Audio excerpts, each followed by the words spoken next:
1-2 in fact 2-3 बड़े हमले हुए हैं पाकिस्तान का जो सीमावर्ती क्षेत्र है वहाँ पर तालिबान के हुँ। द्वारा, तहरीक-ए-तालिबान के द्वारा पाकिस्तानी फ़ौज के ऊपर, जिसमें वो 2 या 3 हमलों को अगर मिला लें तो लगभग 30, 40, 50 आदमी मारे गए हैं। और हुँ। पाकिस्तान के लिए ये स्वीकार करना बड़ा मुश्किल था कि हम कुछ कर नहीं पा रहे। तो इसलिए उन्होंने जाके बमबारी की। अगर आप 2021 से देखें तो पाकिस्तान के अंदर जिस तरीके के हादसात हो रहे हैं या वाक़यात हो रहे हैं, वो तो बढ़ते ही जा रहे हैं। पिछले 4 वर्षों में उसमें कितनी ज़्यादा बढ़ोतरी हुई है वो हमारे सामने है। कि तालिबान का जो समर्थन कर रहे हैं, तालिबान जो हैं उनके पिट्ठू बन गए हैं। तालिबान अपना खेल खेलेंगे, वो पाकिस्तान का खेल नहीं खेलेंगे, पाकिस्तान के पिट्ठू बन के नहीं रहेंगे। तालिबान अ, के ही मित्र हैं या उन्हीं के भाई बंधु हैं जो तहरीक-ए-तालिबान पाकिस्तान के लोग हैं। पाकिस्तान में जो पंजाबी मुसलमान हैं उसकी एक आदत है कि वो अ, अपने पड़ोसियों को, खासतौर अफ़गानिस्तान को अपना 5वां प्रांत बनाना चाहते हैं। अफ़गानिस्तान में जो सरकार होती है वो ये करती है कि वो भारत के साथ हाथ मिलाती है। टीटीपी आज उनके लिए सबसे बड़ी मुसीबत भी बन गया है। देखिए, मैं कुछ बोलूँगा तो फिर यहाँ पर विवाद हो जाएगा। देखिए, जो जी। हालात हैं पाकिस्तान में, अगर इतनी अकल होती तो पाकिस्तान क्यों बनाते? कल और आज में आपको नज़र आ रहा है हाँ। पाकिस्तान की सड़कों, पंजाब की खुद की सड़कों पर बवाल। जनरली वो लोग हैं जो इमरान खान के समर्थक हैं। ये अफ़गानिस्तान में जो भी सत्ता में आएगा वो पाकिस्तान से या तो घबराएगा। 90 के दशक का तालिबान और आज का तालिबान, उसमें काफ़ी अंतर आ सऊदी अरेबिया में जो प्रॉफिट मोहम्मद साहब हैं, उनकी कब्र जो थी या उनसे जो लोग जुड़े हुए हैं, उनको तहस-नहस किया गया, तब तो यहाँ पर सबके मुँह में दही जमा हुआ। इन चीनियों का एक्चुअल निवेश क्या है अफ़गानिस्तान के अंदर? दोबारा से अमेरिका आएगा, अफ़गानिस्तान के अंदर हस्तक्षेप करेगा, अपने आप को ये समझते हैं कि हम मुस्लिम दुनिया के केंद्र बिंदु हैं। नहीं है, हाँ। इनको कोई भाव नहीं देता। नमस्कार, पांचजन्य में आपका बहुत-बहुत स्वागत है और आज हम टू द पॉइंट बात करेंगे तालिबान के विदेश मंत्री मुत्ताकी की भारत यात्रा पर, उसका पाकिस्तान पर जो हो रहा है असर और भारत और अफ़गानिस्तान के रिश्तों की हम बात करेंगे कि कूटनीतिक तौर पर ये रिश्ते कहाँ पहुँचेंगे और क्यों ज़रूरी हैं। और इस पूरी चर्चा में हमारे साथ जुड़ेंगे वरिष्ठ पत्रकार सुशांत सरीन जी। सुशांत जी, सबसे पहले तो आपका बहुत-बहुत स्वागत है। नमस्कार। जी। सुशांत जी, ये जो तालिबान के विदेश मंत्री हैं, पहली बार कोई तालिबान का मंत्री भारत आया है और किन परिस्थितियों में आया है, ये सभी देख रहे हैं। यहाँ पर आना और उसके बाद पाकिस्तान का काबुल पर एयर स्ट्राइक करना, ये कूटनीतिक तौर पर देखा जाए तो क्या बताता है और पाकिस्तान की बौखलाहट को देखा जाए तो क्या बताता है? देखिए, बौखलाहट तो पाकिस्तान की पिछले 4 वर्षों से चल रही है। उन्होंने ये सोचा था कि तालिबान का जो समर्थन कर रहे हैं, तालिबान जो हैं उनके पिट्ठू बन गए हैं और जब तालिबान की सरकार वहाँ पर स्थापित होगी, तो भारत का वहाँ पर अस्तित्व खत्म हो जाएगा। और भारत में भी कई लोगों ने यही सोचा था, क्योंकि माना तो यही जा रहा था कि तालिबान जो हैं वो पाकिस्तान के अधीन होंगे। लेकिन 2021 में जैसे ही तालिबान की सरकार बनी है वहाँ पर, वो सत्ता पे काबिज़ हुए हैं, तो उसी समय से ये मेरे ख़्याल काफ़ी हद तक स्पष्ट हो गया था कि तालिबान अपना खेल खेलेंगे, वो पाकिस्तान का खेल नहीं खेलेंगे, पाकिस्तान के पिट्ठू बन के नहीं रहेंगे। और उनके ऊपर क्योंकि ये एक आरोप लगता था, तो एक और उनके लिए ये ज़रूरी हो गया ये सिद्ध करना कि वो पाकिस्तान के पिट्ठू नहीं हैं। तो अगर आप 2021 से देखें तो पाकिस्तान के अंदर जिस तरीके के हादसात हो रहे हैं या वाक़यात हो रहे हैं, वो तो बढ़ते ही जा रहे हैं। पिछले 4 वर्षों में उसमें कितनी ज़्यादा बढ़ोतरी हुई है वो हमारे सामने है। और उसका एक कारण ये है कि तालिबान के ही मित्र हैं या उन्हीं के भाई बंधु हैं जो तहरीक-ए-तालिबान पाकिस्तान के लोग हैं। इनको खड़ा तो पाकिस्तान की फ़ौज ने किया था तालिबान का समर्थन करने के लिए, लेकिन ये लोग उसी विचारधारा से जुड़े हुए हैं जो तालिबान की विचारधारा है। और ये मानते हैं कि पाकिस्तान के अंदर इनको अपनी सरकार, अपनी हुकूमत बनानी है या अपने तरीके से अपनी विचारधारा से अपना जीवन व्यतीत करना है। तो पाकिस्तान ने ये सोचा था कि तालिबान जब हुकूमत बनाएगा, सरकार बनाएगा, तो वो तहरीके तालिबान पाकिस्तान वालों को एक लिहाज से उनका सफाया कर देगा। लेकिन हुआ इससे बिल्कुल ही उल्टी बात। और तालिबान ने उनके ऊपर कोई रोक-टोक नहीं लगाई। और पिछले 4 वर्षों में अगर आप देखें तो एक एक हालात बद से बदतर हुए हैं। और जब भी पाकिस्तान वहां पर हस्तक्षेप करने की कोशिश करता है, वो तालिबान हो, कोई और सरकार हो, कोई भी हो, अफगानिस्तान में पाकिस्तान में जो पंजाबी मुसलमान है, उसकी एक आदत है कि वो अ, अपने पड़ोसियों को, खासतौर अफगानिस्तान को अपना पांचवा प्रांत बनाना चाहता है। और उसका एक रिएक्शन आता है अफगानिस्तान में, और जब वो रिएक्शन आता है तो पहली चीज अफगानिस्तान में जो सरकार होती है वो ये करती है कि वो भारत के साथ हाथ मिलाती है पाकिस्तान को काउंटर करने के लिए। आप देख लीजिए कि जब सोवियत रूस को भगाया गया अफगानिस्तान से, और उस जमाने के जो मुजाहिदीन थे वो सत्ता पर आए 1992 में, तो उस समय भी आप देख लीजिए कि आते ही उनकी पाकिस्तान के साथ प्रॉब्लम शुरू हो गई, और भारत के साथ उन्होंने अपने रिश्ते आगे बढ़ाए। तो ये एक लॉजिक है पाकिस्तान और अफगानिस्तान के बीच का, और जिसमें भारत फिट होता है, तो वही चीज हमको दोबारा से एक बारी नजर आ रही है। दूसरी चीज ये उसमें ये है, पाकिस्तान प्लीज़ सर। सर एक चीज़ उसमें बस ये पूछी थी कि पाकिस्तान इतना प्री सेलिब्रेशन क्यों करता है? क्योंकि 21 में जब हमने देखा था तब इमरान खान की भी सरकार थी और जैसा लग रहा था कि हमारे भाई ही आ गए हैं। लेकिन टीटीपी आज उनके लिए सबसे बड़ी मुसीबत भी बन गया है। पाकिस्तान को जैसा आप खुद ही बता रहे हैं 92 में भी जब तालिबान सरकार वहाँ पर बनी थी, तो उनको उम्मीदें थी पाकिस्तान को कि वो हमारा साथ देंगे। ये सब होने के बावजूद पाकिस्तान ये अपेक्षाएँ कैसे रख लेता है कि जो भी तालिबान की सरकार बनेगी वो हमारे हिसाब से चलेगी? जब पहली बारी उनको पता लगा कि वो उनके हिसाब से नहीं चल रहे, और वो अपने हिसाब से ही चल रहे हैं 90 के दशक में, तो उसके बाद समझ लेना चाहिए था ना कि क्या हालात होंगे। लेकिन 2001 में जब अमेरिकी काबिज हुए अफगानिस्तान के ऊपर, तो पाकिस्तान ने ये सोचा यार तालिबान को प्रोत्साहन करते हैं, क्योंकि हमारे पास एक लेवरेज रहेगी, क्योंकि जो लोग अफगानिस्तान में सत्ता में आए अमेरिका के कंधे पे चढ़ के, वो पाकिस्तान से खार खाते थे, और वो भारत के साथ उनके बड़े अच्छे रिश्ते थे, क्योंकि भारत उनका समर्थन कर रहा था उस जमाने में। तो पाकिस्तान ने ये सोचा कि हम तो बिल्कुल he will be out in the cold. तो अगर हमको अफगानिस्तान के अंदर कुछ अपना लेवरेज चाहिए, तो तालिबान उनका लेवरेज था, तो उन्होंने इनका प्रोत्साहन करना शुरू किया, इनको दोबारा से खड़ा किया, इनको हथियार दिए, पैसा दिया, संरक्षण दिया, सब कुछ किया। और फिर ये एक्सपेक्टेशन थी कि क्योंकि हमने ये सब कुछ किया है, तो इसीलिए तालिबान जो होंगे हमारे अधीन हो जाएंगे, हमारे इतने कृतज्ञ होंगे कि वो हमारे बिल्कुल नीचे लग जाएंगे, और हम जो चाहेंगे वो सब कर पाएंगे। ये नहीं सोचा कि भाई सदियों से अफगानिस्तान के बारे में ये कहा जाता है कि आप किसी अफगान को भाड़े पे तो ले सकते हैं, उस खरीद नहीं सकते। तो पाकिस्तान ने ये सोचा कि हमने खरीद लिया है, अब वो जो सोचा उसका खामियाजा भर रहे हैं। भारत का लेकिन रवैया बिल्कुल अलग रहा। भारत का रवैया ये रहा कि भाई देखिए, हम अफगानिस्तान के अंदर अफगानिस्तान के जो लोग हैं, उनका सहयोग करेंगे, उनके साथ अपनी मित्रता बनाएंगे। वहां पर अगर हम कुछ उनके लिए कर सकें ताकि उनकी जिंदगियां बेहतर हो सके, चाहे वो इंफ्रास्ट्रक्चर की डेवलपमेंट हो, कोई ब्रिज बनाना हो, अस्पताल बनाना हो, दवाइयां देनी हो, खुराक देनी हो, कुछ इस तरीके का काम होगा, तो वो हम करने के लिए बिल्कुल तैयार हैं। तो हमारा जो इमेज बना अफगानिस्तान के अंदर, वो बिल्कुल ही उल्टा बना बनस्बत पाकिस्तान का, जो जिनको ये माना जाता है कि भाई ये तो अफगानिस्तान में मौत के सौदागर बन के आए हैं।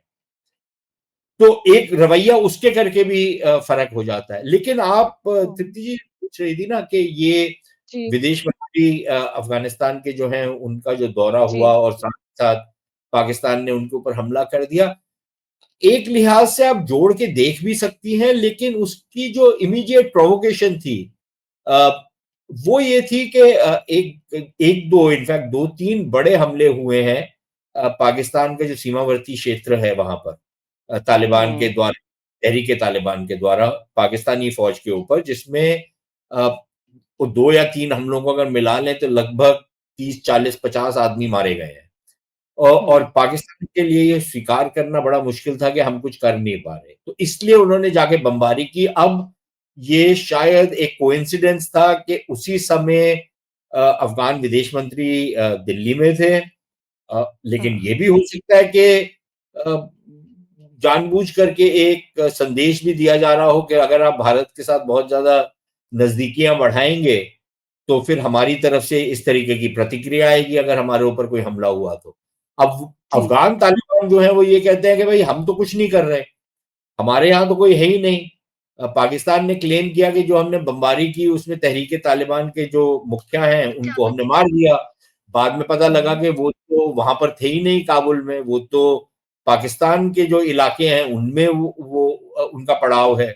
वो वहाँ पर से ऑपरेट कर रहे हैं और टीटीपी वाले जो हैं, वो अक्सर ये बोलते रहे हैं कि भई हम तो पाकिस्तान के अंदर से ऑपरेट करते हैं, हमारा तो अफ़गानिस्तान से कुछ हुँ। लेना-देना नहीं। शायद उनके परिवार वगैरह वहाँ पर रह रहे हैं, लेकिन उनका वैसे कोई वहाँ पर से कोई बहुत ज़्यादा समर्थन नहीं हो रहा, ये उनका दावा है।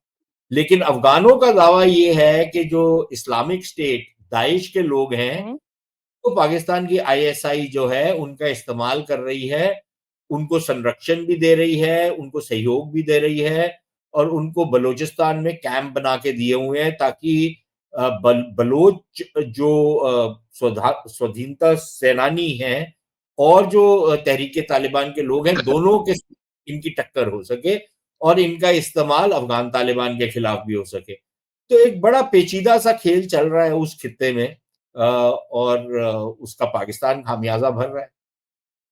आप जिस तरह से बता रहे हैं अगर 5वां प्रांत जो पंजाबी पाकिस्तानी हैं वो ये मानते हैं कि अफ़गानिस्तान को बना लेंगे, लेकिन जो बाकी के हम 4 प्रांतों की बात करें हमारी पहले भी बात हुई थी, कुछ पाकिस्तान के जर्नलिस्ट से भी बात हुई है।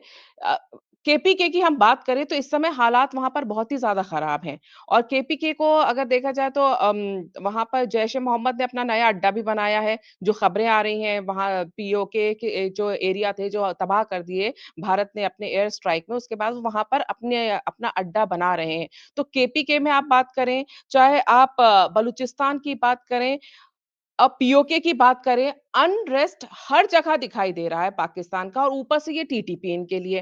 तो जिस पाकिस्तान में चारों तरफ हालात इस तरह के बने हुए हैं, वहाँ पर एक अफ़गानिस्तान के साथ और ये कह सकते हैं पंगा लेना, पाकिस्तान के लिए किस तरह का आगे अगर हम देखें राजनीतिक सिनेरियो दिखाता है ये? नहीं, अरे रहने बता रहने दीजिए दीजिए। सर। पॉलिटिकल करेक्टनेस के ऊपर मुझे फिर लोग मेरे पीछे पड़ जाएँगे। लेकिन बात ये है, देखिए जो जी, हालात हैं पाकिस्तान में, अगर इतनी अकल होती, तो पाकिस्तान क्यों बनाते? पहली बात, ठीक है ना? तो अब जितनी अकल है उतना ही काम करेंगे, ख़ास तौर पर जो पंजाबी मुसलमान हैं पाकिस्तान का, जी। जो सत्ता पर हुँ, काबिज़, पहले बंगालियों के साथ लड़ाई मोली, उनको हटाया। हुँ, अ, अब बाकी जो और जो वहाँ पर कम्युनिटीज़ रहती हैं, पाकिस्तान के अंदर जो दूसरे राष्ट्र हैं, चाहे वो सिंध हो, बलूचिस्तान हो, खैबर पख्तूनख्वा हो, यहाँ तक कि जो पाकिस्तान अधिकृत कश्मीर है, वहाँ पर हुँ। भी बवाल है और अब तो कल और आज में आपको नज़र आ रहा है हाँ, पाकिस्तान की सड़कों, पंजाब की खुद की सड़कों पर बवाल है और ये बवाल सारी हो की गया, इंटरनेट बंद हो गए सर वहाँ तो। इंटरनेट बंद कर दिए, इतना बवाल हो रहा है।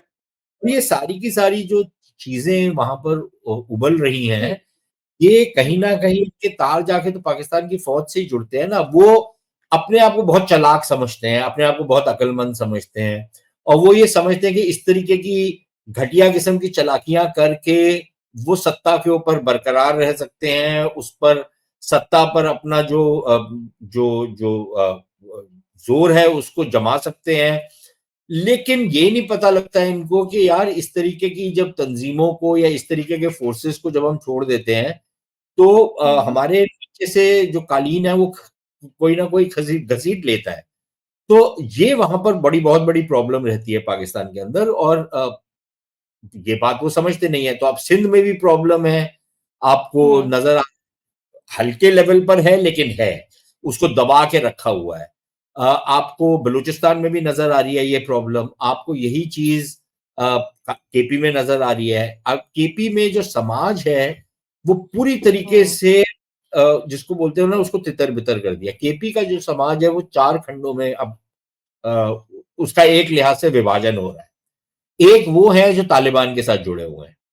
दूसरे वो हैं जो राष्ट्रवादी हैं, पश्तून तहफ़्फ़ुज़ मूवमेंट, वो एक तरीके की ऑटोनॉमी चाहते हैं, या वो उनका एक थोड़ा-सा ढुलमुल रवैया है पाकिस्तान को लेकर के, क्योंकि वो ये मानते हैं कि पाकिस्तान के अंदर जितना ज़ुल्म उनके ऊपर हुआ है, वो उसका कोई पैमाना ही नहीं है।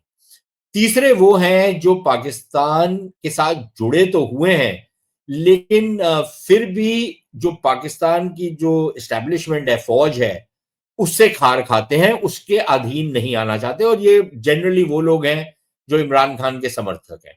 और चौथे वो हैं जो हैं तो पश्तून, लेकिन वो पंजाबियों की चाकरी में मस्त हैं। और हुँ। उसके बहुत सारे उदाहरण आपको मिल जाएँगे उनके मीडिया में, अ, उनकी फ़ौज के अंदर भी आपको लोग ऐसे मिल जाएँगे, जो पाकिस्तान का जो पंजाब है उसके अधीन रहने को तैयार है। अब ये 4 खंडों में तो सिर्फ़ खैबर पख्तूनख्वा का जो समाज है वो बँट गया है। यही चीज़ आपको अब नज़र आ रही है पाकिस्तान अधिकृत कश्मीर में। अ, बिल्कुल। बलूचिस्तान में या तो जो बलोच हैं बिल्कुल पंजाबियों की गुलामी करने को तैयार हैं, जैसे उनका वो जो मास मर्डरर मुख्यमंत्री है सरफराज बुख्ती, वो हाँ। उस घटिया लोगों को इन्होंने उठा-उठा के वहाँ पर पेश किया हुआ है। एक इससे पहले जो उनका एक केयरटेकर प्राइम मिनिस्टर था अनवारुल हक काकर, हुँ। वो इस टाइप के लोग, बड़े घटिया लेवल के लोग, जिनको पाकिस्तान की फौज ने उठा के सबके ऊपर बिठा दिया था। या तो ये इस तरीके के लोग हैं, या फिर वो हैं जो अपनी आज़ादी के लिए लड़ाई लड़ रहे हैं। बीच का कुछ अब बचा नहीं है, आपको नज़र नहीं आएगा बलूचिस्तान में। बिल्कुल ठीक कह रहे हैं आप, क्योंकि बलूचिस्तान से तो आवाज़ें वैसे भी उठ ही रही थी और इस बीच में ये कह सकते हैं ना करेले पे नीम चढ़ा, पीओके में भी जो हंगामा हुआ है और अब तो वहाँ पे पंजाब की बात करें वहाँ पे हंगामे शुरू हो गए हैं। लेकिन इस बीच में अगर हम अफ़गानिस्तान की अगर बात करें सर, तो अफ़गानिस्तान के डिप्लोमैटिक रिलेशन अगर हम देखें, पाकिस्तान के लिए भी उतने ही ज़रूरी होते हैं और भारत के लिए भी। लेकिन भारत जिस तरह से चला है हमेशा से अफ़गानिस्तान को लेके, चाहे वो करज़ई की सरकार हो या अब ये जो तालिबान आए हैं, जिनको मान्यता देने के लिए भी कई सवाल उठे थे। लेकिन भारत के लिए अगर स्ट्रैटेजिकली देखा जाए तो जियोग्राफिकल इम्पोर्टेंस भी बहुत ज़्यादा है अफ़गानिस्तान की।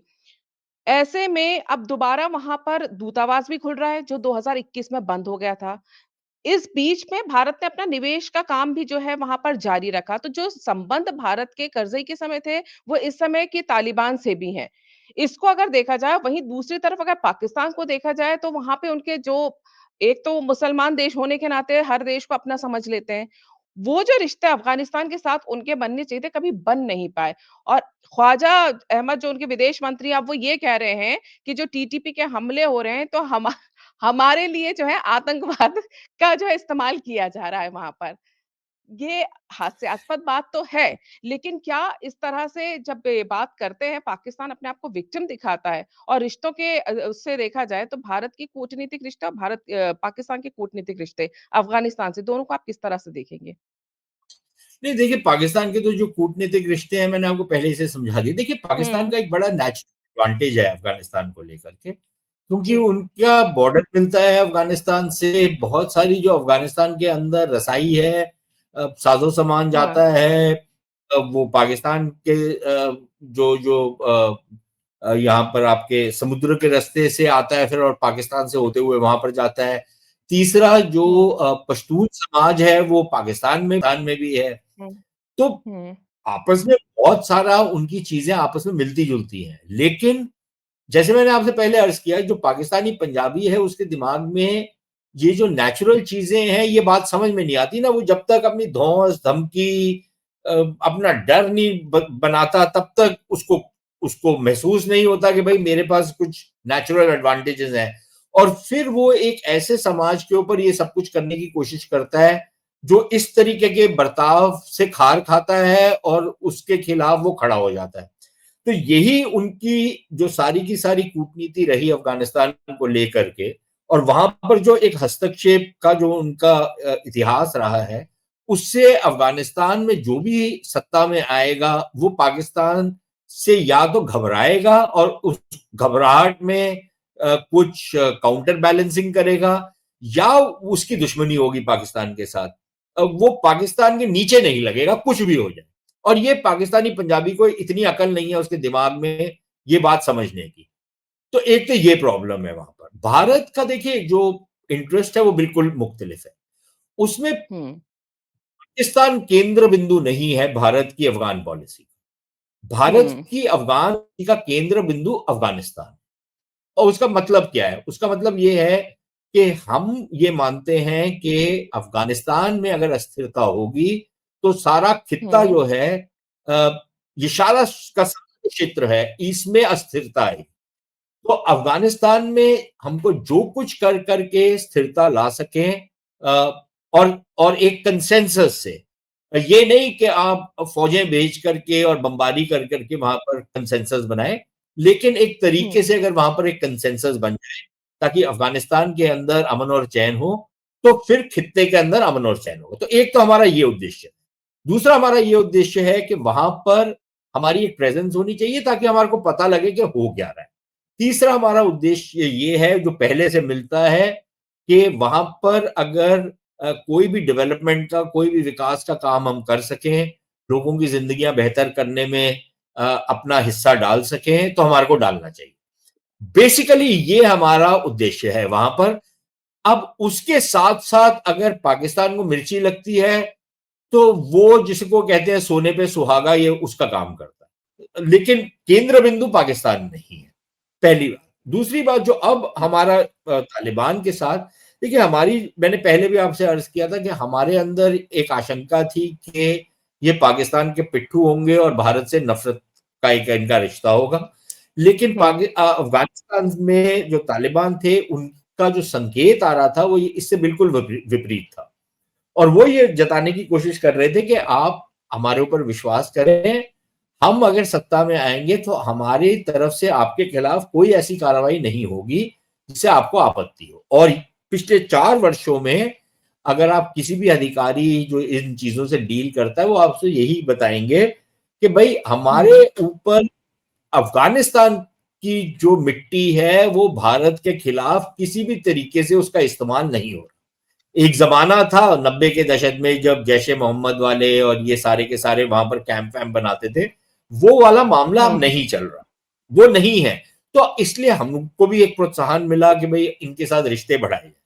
दूसरी चीज ये कि हमने मान्यता अभी तक नहीं दी, औपचारिक तौर पर मान्यता नहीं दी हमने पहले। हुँ, और हम एक बड़े तरीके से सलीके से एक स्टेप बाय स्टेप अप्रोच लेकर के एक कदम एक टाइम पर उठा रहे हैं और अपने रिश्तों को बेहतरी की तरफ लेकर के जा रहे हैं। तो इसलिए जो अब तालिबान की सरकार है उसके साथ जो हमारे रिश्ते हैं, उसको कारजाई की सरकार के साथ जोड़ना मेरे ख्याल मुनासिब नहीं होगा, ठीक नहीं होगा। क्योंकि ये रिश्तों का जो जो स्टेटस है ये उस लेवल पर अभी तक नहीं गया, लेकिन उस तरफ बढ़ रहा है। तो हम एक एक कदम उठा रहे हैं। तो पहले हमने वो टेक्निकल मिशन खोली, अब उसको टेक्निकल मिशन को अपग्रेड कर रहे हैं दूतावास में। मान्यता नहीं दी, लेकिन वहां पर हमारे अधिकारी होंगे, विदेश सेवा से भी होंगे लोग वहां पर, लेकिन चार्ज अफेयर के लेवल पर होगा रिश्ता। शायद नहीं लग रहा कि हमारे कोई राजदूत जाएंगे अभी। इसके बाद का स्टेज आएगा कि शायद हम राजदूत भी एक्सचेंज करें, और उसके बाद स्टेज आएगी कि मान्यता की। और मान्यता हमने ये बोला हुआ है कि भाई देखिए, जब आपको मान्यता यूनाइटेड नेशंस या अंतरराष्ट्रीय हुँ, समुदाय जो है उससे मिलेगी, तो हम तो बिल्कुल रेडी होंगे आपको मान्यता देने के लिए। तो हम उसमें एक अलग रास्ता निकालने की कोशिश नहीं कर रहे हैं। हम जो इंटरनेशनल कंसेंसस है उसी के साथ चल रहे हैं, लेकिन मान्यता ना देने के बावजूद हम रिश्तों में बेहतरी की तरफ आगे भी बढ़ते जा रहे हैं। एक और मुद्दा है तृप्ति जी, जो शायद आपके साथ भी जुड़ रहा है, और वो जी, ये है कि जो तालिबान का जो ट्रैक रिकॉर्ड है महिलाओं को लेकर के, बच्चियों हुँ, को लेकर के, अल्पसंख्यकों को लेकर के, उस पर बहुत लोगों को आपत्ति है, और वो एक कारण है जिसके तहत अफगानिस्तान को मान्यता नहीं मिल रही। लेकिन देखिए उसमें 2-3 चीजें हैं। पहली बात ये कि हम अगर अफगानिस्तान के साथ अपने रिश्ते बढ़ा रहे हैं, तो हम उसका मतलब ये नहीं है कि हम उनका जो भी बर्ताव महिलाओं के साथ है या जो बाकी उनकी सामाजिक पॉलिसीज हैं उसको हम मान्यता दे रहे हैं, वो बिल्कुल नहीं दे रहे हैं। हम उनके साथ एंगेजमेंट कर रहे हैं, एंडोर्समेंट नहीं कर रहे उनके वो जो भी कदम है, तो उसको हमने बिल्कुल अलग अलग अलग रखा हुआ है। दूसरी चीज जो लोगों को समझने की जरूरत है वो ये है कि हम लोग जो अल्पसंख्यकों के साथ तालिबान का ट्रीटमेंट है उसमें भी 90 के दशक का तालिबान और आज का तालिबान उसमें काफी अंतर आ गया और बिल्कुल। उस अंतर को हमारे को बताने की जरूरत है। अब वो वाले हालात नहीं है जो 90 के दशक में थे। तो मेरे ख्याल इस चीज को भी हमारे को मानना चाहिए और इसको समझना चाहिए और इसी हिसाब से आगे बढ़ना चाहिए। तो इसलिए जो यहाँ पर बहुत एक सेल्फ राइटियस सा एंगर आपको नजर आता है ना कई लोगों के बीच में, हुँ। वो कुछ में तो उनको बड़ा गुस्सा आ जाता है, लेकिन वही चीजें जब कोई दूसरा समुदाय करता है भारत के अंदर तब उनके मुंह में दही जम जाता है। तो ऐसे बहुत सारे लोग हैं और शोर मचा रहे हैं, मचाने दीजिए इनको, इट्स नॉइज और उस नॉइज को इग्नोर करना ही बेहतर है। क्योंकि अंतर्राष्ट्रीय रिश्तों में हमने बहुत सारे ऐसे देशों के साथ अपनी दोस्तियां बनाई हैं, अपने रिश्ते बनाए हैं जिनका ना तो जिसको बोलते हैं आप राजनीतिक तरीके से हमारे साथ कोई वो था, वैल्यूज मैच हुँ। करती थी, ना सामाजिक तरीके से करती थी, ना किसी और तरीके से करती थी। अमेरिका के साथ हम बड़ी अच्छी दोस्ती हम बना रहे हैं, लेकिन हम कौन सा उनका समाज और हमारा समाज एक तो नहीं है। उनके समाज के अंदर बिल्कुल। बहुत सारी ऐसी कुरीतियां हैं जो हम अपने समाज में नहीं चाहते, लेकिन उसके बावजूद या उनकी बहुत सारी ऐसी नीतियां हैं जो हमारे लिए स्वीकार्य नहीं है, लेकिन उसको हम नजरअंदाज करते हैं ना उनसे रिश्ते बनाने के लिए। अमेरिका को मारिए गोली आप बात करिए हुँ। सऊदी अरेबिया की। एक जमाने में सऊदी अरेबिया में जिस तरीके की पॉलिसीज थी वो वैसी थी ना जो अब तालिबान की हैं। तब भी तो हमने रिश्ते बनाए थे सऊदी अरेबिया के साथ। ईरान में बहुत सारे जिस तरीके का दमन होता है महिलाओं के साथ, वो भी हमारे सामने है। वो हमारे लिए स्वीकार्य तो नहीं है, लेकिन उसके करके हम ईरान के साथ अपने रिश्ते तो नहीं तोड़ रहे। और अभी आप देखिए सीरिया के अंदर एक नई जी। सरकार आई है, उसके साथ हमने अपने रिश्ते बनाए हैं ना। वो तो अलकायदा के लोग थे भाई, उनके साथ तो अमेरिका बहादुर भी बैठा हुआ है, वो भी रिश्ते बना रहा है। तो ये सारी की सारी नसीहत सिर्फ भारत के लिए है क्या, कि आप मत करिए, हम जो मर्जी करें? ये नहीं चलता ना भाई। हम लोग अपना इंटरेस्ट प्रोटेक्ट करेंगे, बाकी लोग अपना करते हैं, हम अपने रिश्ते बना रहे हैं। हमने सोवियत संघ के साथ रिश्ते नहीं बनाए थे, वो तो डिक्टेटरशिप थी, वहां तो कम्युनिज्म था। वो तो लाखों लोगों का कत्ल आम करते थे, ये कम्युनिस्ट जितने हैं, चाहे वो चीन हो चाहे वो सोवियत संघ हो, वहां पर करते नहीं थे वो कत्लेआम। वहां पर कौन सी बिल्कुल। कोई बड़ी लोकतांत्रिक प्रणाली थी? तो हम वहां पर भी तो डीलिंग कर रहे थे। हमारी कौन सी संस्कृति उनके साथ मिलती थी, या कौन सा हमारा कोई जो कूटनीतिक स्तर पर या राजनीतिक स्तर पर कॉमन वैल्यूज थी? कुछ भी नहीं था। हमारे इंटरेस्ट थे, उनके इंटरेस्ट थे, हम उनसे बात करते थे। वही हम आज कर रहे हैं, तो किसी को क्या आपत्ति हो सकती है? और पता नहीं फिजूल में लोगों को शोर मचाने की आदत पड़ गई है भारत में। मचाते हैं, मचाने दीजिए, लोकतंत्र है। लेकिन हाँ। इसको ज्यादा मतलब कि कान बंद करिए और आगे अपना बढ़िए। नहीं, वही आप जिस तरह से हाथी और बता रहे हैं अमेरिका अमेरिका की हिपोक्रेसी तो ख़ैर अभी बहुत खुलकर सामने आ गई है और सोशल मीडिया में तो लोग बहुत खुलकर लिखते भी हैं, जो चीज़ें पहले छुपा दी जाती थी वो सामने आई और आपने जो ज़िक्र किया ना तालिबान का 90 के दशक का एक वो तालिबान हमने भी देखा है जब बामियान की वो मूर्ति गिराई गई थी और एक ये तालिबान भी है जिसमें हमारे विदेश मंत्री खुद कह रहे हैं कि पहलगाम के जो आतंकी हमले में भारत को समर्थन दे रहा है वो। आतंकी हमले के दौरान जब आप कई देशों ने नहीं दिया तब वो दे रहा है। तो बदलती हुई तस्वीरें हाँ, भारत के लिहाज से बहुत महत्वपूर्ण ये भी है, भारत ने अफ़गानिस्तान में करीब 25,000 करोड़ रुपए का निवेश भी कर रखा है। किस तरह की मदद देते हैं, चाहे वो सड़क हो, बिजली हो, संसद हो, स्वास्थ्य हो, सब जगह उनकी मदद जाती है। तो चीज़ें डिप्लोमैटिकली ऐसे ही चलती है, लेकिन एक बस 2-3 सवाल और हैं क्योंकि इसके बगैर ये अधूरा रहेगा। अमेरिका की जो आप जी सर, बोलिए, बोलिए। मैं सिर्फ आपको ये बता रहा था, आप बामियान के बुद्धा की बहुत लोग बात करते हैं, और मैं बहुत, देखिए मैं जी। खुद जो जो हुँ, तालिबान की ये प्रैक्टिस है मैं उससे बिल्कुल सहमत नहीं हूँ। मैं बिल्कुल उसको अपोज करता हूँ, और मेरे ख्याल कोई भी हुँ। सोचने विचारने वाला व्यक्ति उसकी कभी समर्थन नहीं कर सकता उन पॉलिसीज का। लेकिन आप बामियान के बुद्धा के ऊपर ही क्यों रुक गए?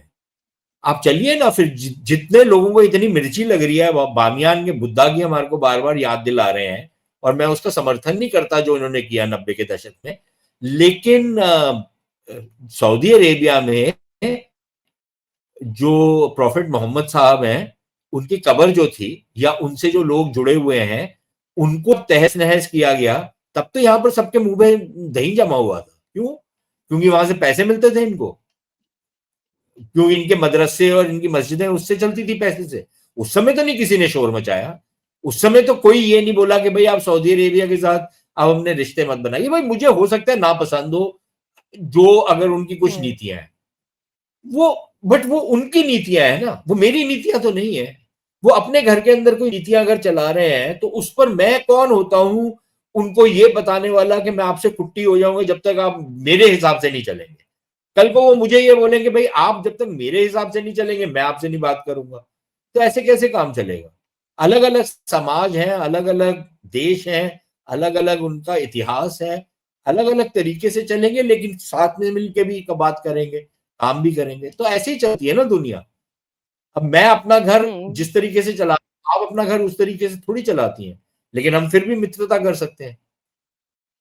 तो ये समझना मित्रता चाहिए, कर लेकिन जी, जी, जी। मैं ये पूछ रही थी आपसे कि चाइना की अगर हम बात करें, पहले चाइना की फिर एक बार बगराम की भी बात करेंगे। चाइना के एक तरफ पाकिस्तान में तो उसने करोड़ों डॉलर जो हैं वो फूँक रखे हैं, झोंक दिए हैं और दूसरी तरफ अफ़गानिस्तान में उसने अपने ठेकेदार जो हैं जासूस की तरह वहाँ पर भेजे हुए हैं। अब जो हालात बदल रहे हैं, ऐसे में अब चाइना की का रोल जो है उसको हम कैसे देखेंगे विशेष तौर से अफ़गानिस्तान में? क्या अफ़गान-पाक मोर्चे का इस्तेमाल जो है भारत को रणनीतिक तौर पे घेरने के लिए चाइना कर सकता है? नहीं, देखिए करने को तो कुछ भी हो सकता है, लेकिन ये बात उस तरफ बढ़ते हुए अभी तो नजर नहीं आ रही। आगे चल के अगर कुछ हो जी। जाए तो पता नहीं। और हाँ। चीनी जो है, बातें तो बहुत हो रही हैं चीन के बारे में, लेकिन हुँ, चीनियों का एक्चुअली एक्चुअल निवेश क्या है अफगानिस्तान के अंदर? बातें होती है कि जी बड़ी माइनिंग के प्रोजेक्ट्स पे काम हो रहा है, खदानें हैं, ये है वो है, लेकिन मुझे कोई दिखाए ना कहाँ है, क्या काम हुआ है। फिर ये बोला जी चाइना पाकिस्तान इकोनॉमिक कॉरिडोर हम अफगानिस्तान में लेकर हुँ, के जाएंगे। मतलब है उसका, उसका मतलब क्या है कि आप सड़कें बनाएंगे अफगानिस्तान में, फिर उन सड़कों की भरपाई कौन करेगा, उसका पैसा कौन देगा? इस पर कोई क्लैरिटी नहीं है।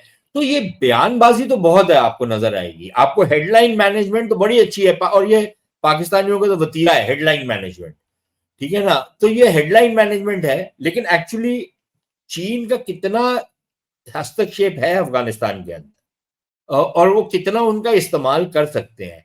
ये जरूर है कि हुँ, अफगानिस्तान के अंदर जो तालिबान की सरकार है, वो उन्होंने चीनियों को भी आश्वस्त करवाया है कि आपके यहाँ के जो कुछ मुसलमान तबका है जो अफगानिस्तान के अंदर ऑपरेट करता था, उसको हम अफगानिस्तान की जमीन से आपके खिलाफ कोई कार्रवाई नहीं करने देंगे। ये उनको भी उन्होंने हुँ, आश्वस्त करवाया, और इससे हमको आपत्ति नहीं है, ना हमको कोई खतरा है उस बात से। और अगर चीन भी अफगानिस्तान में कुछ स्थिरता लाने की कोशिश करता है तो इसमें हमारे को क्या आपत्ति हो सकती है? हम अफगानिस्तान के साथ रिश्ते अपने बलबूते पे बनाएंगे, अपने तई बनाएंगे, अपनी इंटरेस्ट के हिसाब से बनाएंगे। चीनी अपने इंटरेस्ट के साथ बनाएंगे, और ये जरूरी नहीं है कि चीनी पाकिस्तान को मद्देनजर रखते हुए अपने रिश्ते बनाएंगे। इनफैक्ट उसमें भी आपको एक बदलाव नजर आएगा। एक जमाना था कि चीनी अपना जो अफगान पॉलिसी था वो पाकिस्तान के कंधे पे चढ़ के बनाते थे, अब वो ये नहीं करते। वो पाकिस्तान से जरूर सलाह मशवरा करते होंगे, लेकिन जो नीतियां वो बनाते हैं वो अपने ताई बनाते हैं, वो पाकिस्तान के कहने पे नहीं बनाते। और ये बगराम में जो अमेरिकी सैनिक एयरबेस छोड़ के जो 21 में भाग गए थे, अचानक से अमेरिका की फिर से ये दिलचस्पी बगराम में होना और तालिबान का साफ मना कर देना, ये क्या दिखाता है? क्या है तो अमेरिका की चाल? इसमें किसी को आश्चर्य क्यों हो रहा है? अमेरिका बेशक चाहता हो कि भाई बगराम का एयरबेस हमारे पास वापस आ जाए, लेकिन वो होता हुआ नहीं नजर आ रहा ना। जब तक तालिबान की सरकार है वो तो बिल्कुल असंभव सी बात है, तालिबान तो कभी नहीं इसको स्वीकार करेगा। अनलेस आप तालिबान के ऊपर एक नया युद्ध थोपें और उसके बाद जाकर हुँ, वो बेस को कैप्चर करें, लेकिन फिर उसकी रसाई कहां से करेंगे, कैसे करेंगे, वो एक बहुत पेचीदा मामला है। अब वो डोनाल्ड ट्रंप का भी वतीरा है कि कुछ एक बात छोड़ दी शुरली छोड़ दी बेसिकली। अब वो शुरली के हाँ। पीछे सारे के सारे भाग रहे हैं। अब वो करेंगे कैसे, कोई समझाए ना मुझे ये क्या। या अनलेस तो आप ये मुझे कह रही हैं कि दोबारा से अमेरिका आएगा, अफगानिस्तान के अंदर हस्तक्षेप करेगा, तालिबान की जो हुकूमत है उसके खिलाफ एक नया मोर्चा खोलेगा जिसमें पाकिस्तान भी शामिल होगा, और ये सारा का सारा खित्ता जो है एक बारी फिर से एक युद्ध के अंदर झोंक दिया जाएगा। क्या ये हुँ। पॉसिबल है? ट्रंप अपनी फौजें इनके खिलाफ भेजेगा? क्या ट्रंप, क्या पाकिस्तानी हैं तो बड़े बेवकूफ, करने को वो कुछ भी कर सकते हैं। पंजाबी और हुँ। मुसलमान बहुत ही बड़ी बेवकूफ कौम है वो पाकिस्तानियों की। लेकिन क्या इतने बड़े बेवकूफ हैं कि वो अफगानिस्तान के ऊपर यलगार कर देंगे और युद्ध छेड़ देंगे अफगानिस्तान के साथ, और अंदर घुस करके अफगानिस्तान के एक हिस्से के ऊपर काबिज होकर के अमेरिका बहादुर को पेश कर देंगे? क्या ये आपको बात समझ में आती है? मुझे तो नहीं आती। और ये तो मुझे नहीं, अमेरिका ने इंटरेस्ट दिखाया क्यों? क्या ट्रम्प ने क्या सोच के बोला कि बगराम चाहिए उन्हें बोल मिलिट्री दिया, एयरबेस? उसके कान में किसी ने बोल दिया होगा, हो सकता है किसी पाकिस्तानी ने ही बोला हो कि यार ये इसको बोल देते हैं, देखते हैं कहां तक बात जाती है। अब उसने एक दिन उगल दी वो बात, उसके बाद कुछ आपको, मुझे तो एटलीस्ट अभी तक कुछ नजर नहीं आया जमीनी स्तर पे कि कोई इस तरीके की मूव्स हो रही हो जिससे ऐसे हुँ। लगता है कि यहाँ पे कुछ बड़ा होने वाला है और इस टाइप का कुछ होगा। अब वो ट्रम्प का भी है, भाई हम इनको पैसे दे देंगे, हमारे को ये भेज दे दो। यार ये न्यूयॉर्क की कोई अपार्टमेंट खरीद रहे हो कि जैसे दिल्ली गुड़गांव में होता है, हुँ। जी मेरे को ये जमीन चाहिए, आप ये पैसे ले लो। ऐसे थोड़ी हाँ। होता है यार। तो ये मतलब कि वो जैसे मैंने आपसे कहा ना, शुरली छोड़ दी है, सब उसके पीछे भाग रहे हैं, समझने की कोशिश कर रहे हैं, उससे ज्यादा अभी तक तो कुछ नजर नहीं आ हालाँकि देखिए ये इस मेरा सवाल यहाँ नहीं था पर क्योंकि आपने पाकिस्तान की हुकूमत की बेवकूफ़ी की बात की तो मुझसे रहा नहीं जा रहा ये पूछने में कि ये जो इज़राइल का सौदा करके आ गए, जो इनको वहाँ पे गालियाँ पड़ रही हैं और जिस तरह का पूरा सिनेरियो बना है, इससे ज़्यादा हास्यास्पद स्थिति किसी देश में देखी है आपने कि वो इज़राइल का जिस तरह से बात करें, जिस इज़राइल को पाकिस्तान मान्यता नहीं दे रहा, वो उस वहाँ पे 20 सूत्री कार्यक्रम तय करके आ गए। देखिए अब क्या, अब इनकी बेवकूफियों के ऊपर तो पूरा का पूरा एक चैप्टर लिखा जा सकता है। चैप्टर क्या, एक पूरी किताब लिखी जा सकती है, लिखी भी गई है। लेकिन हाँ। इनका बेसिकली ये था ना कि हम अपने आप को ये समझते हैं कि हम मुस्लिम दुनिया के केंद्र बिंदु हैं। नहीं है, हाँ। इनको कोई भाव नहीं देता, पहली बात। दूसरी बात, इन्होंने ये समझ लिया कि अच्छा 8 देशों में हमको भी बुला लिया, हमारे तो वारे न्यारे हो गए, अब मजा आ गया, हमारी चांदी हो गई। तो बैठ गए। अच्छा फिर ये सोचा, यार ये ट्रंप को बड़ा अच्छा लगता है, इसकी चापलूसी करें हम। तो चलो, ये आई बात, शुरू हो जाओ, उसको उसकी प्रशंसा करनी शुरू कर दो। जी आप महान हो, तुसी ग्रेट हो sir, you know that kind of nonsense. ये इन्होंने शुरू कर हुँ। दिया। उसके बाद सडनली पता लगा यार ये तो बात ही कुछ और थी। तो फिर अब किनारा कशी करनी शुरू कर दी। फिर बोला अच्छा अच्छा, नहीं नहीं, सीज फायर हो रही है, चलो चलो हम भी इसमें जुड़ जाते हैं। ये ऐसे ही करते हैं काम, तो इनसे आपको इससे ज्यादा कुछ उम्मीद नहीं रखनी चाहिए। बिल्कुल सही बात है। कुल मिला के ये है कि अफ़गानिस्तान से जो भारत के डिप्लोमेटिक रिश्ते हैं, जिस तरह से भारत ने वहाँ पर निवेश किया है, उनके पॉलिसीज़ से भारत सहमत भले ना हो, जो उनकी इंटरनल पॉलिसीज़ हैं, लेकिन अगर जियोपॉलिटिकल लिहाज से देखा जाए, तो भारत के लिए अफ़गानिस्तान बहुत महत्वपूर्ण है और ये जो स कदम उठाया गया है, तालिबान के विदेश मंत्री का यहाँ आना और बातचीत करना, ये एक बहुत सोची-समझी रणनीति और कूटनीति का हिस्सा है। तो जो आलोचना कर रहे हैं सुशांत सर, उनको करने दिया जाए, लेकिन सोच काफ़ी दूर की है भारत की चलते-चलते, हाँ? नहीं नहीं, बिल्कुल। देखिए यार, भारत के अंदर लोगों को बोलने की आजादी है तो बोले, बिल्कुल बोले। हाँ। अगर की आवाज बोले तो ज्यादा अच्छा है, लेकिन अगर बेअकली की भी बात करें तो कुछ और नहीं तो हंस लिया जाएगा उनके ऊपर, या सर पकड़ लिया जाएगा कि कैसे कैसे बेवकूफ है यहाँ पर।